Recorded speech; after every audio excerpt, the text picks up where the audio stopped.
President James Monroe is best known for, well, one thing: the Monroe Doctrine. This was where the United States adopted the policy of opposing all new European colonization efforts in the Americas. This was issued in 1823, when the United States wasn't exactly a global power, let alone a nation strong enough to enforce its will in the face of the European powers. Which, raises an obvious question. Why did the Europeans generally comply with it? Why didn't they just simply ignore the United States and interfere in the Americas as much as they wanted?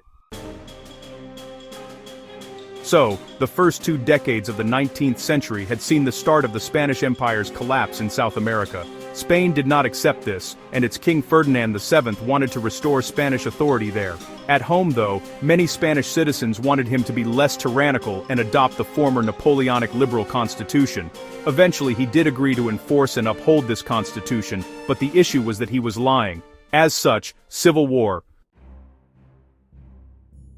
begins, and Ferdinand running to the other great powers for help. They were worried about Napoleonic and revolutionary ideals returning, and so they all agreed that France would be allowed to intervene. It did, and Ferdinand was restored as an absolute monarch. His eyes then turned to...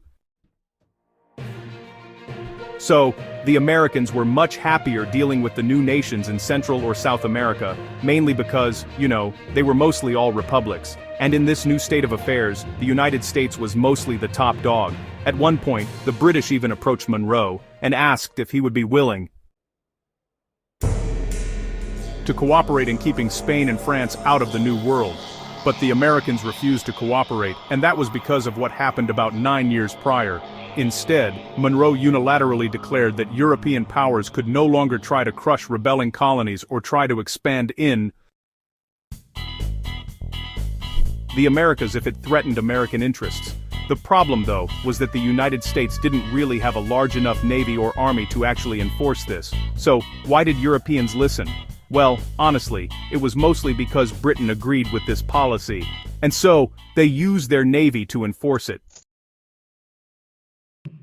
So, basically, the United States wanted the Spanish Empire out of the way so it could finally trade with all these new South American nations, which it just couldn't do before. But, as you'll likely know, the doctrine was, well, ignored at times. For example, Britain seized the Falkland Islands in 1833, and then, together with France,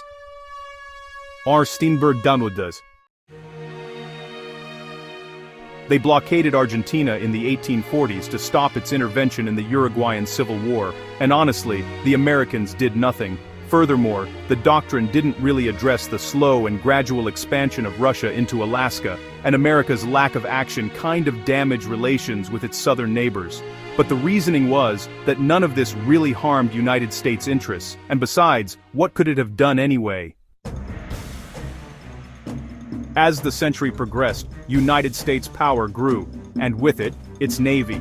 And when the United States Civil War erupted, some saw an opportunity. Spain retook this territory, although honestly, it wouldn't last, and France notably invaded Mexico. Of course, the Americans weren't happy with this, but honestly, they were a bit busy.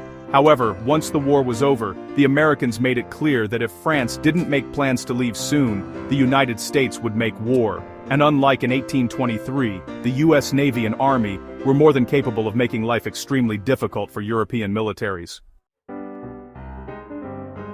This trend continued, and in 1895, when Britain and Venezuela were arguing over who owned this land, the United States declared that it would arbitrate. In a genius move, the Americans then gave the British everything they wanted, meaning that if they accepted the land, it would also mean their acceptance of the Monroe Doctrine's legitimacy. The scope of the doctrine soon grew to preventing any European intervention in the Americas in territory that they didn't already own, and by the early 20th century, the United States was far too great a power for the Europeans to do anything about it, so they obeyed the Monroe Doctrine.